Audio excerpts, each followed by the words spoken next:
All right, sorry about that.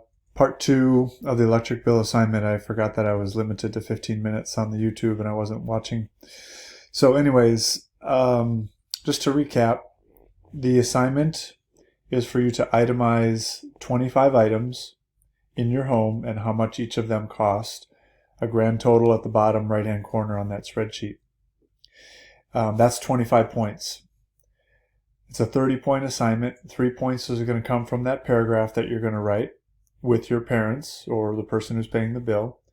And then 2 points is going to come from their signature on that. Make sure that your spreadsheet fills up just one page. Don't have like one column wrap around onto the backside and make another photo and make it more work for me to have to look for it.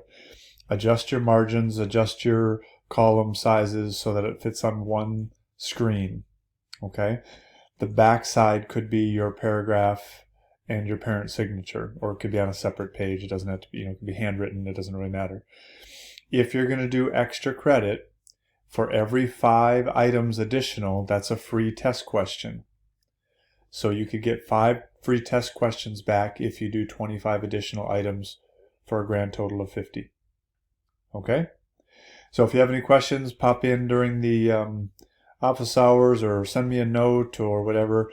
The due date on the electric bill assignment is Friday,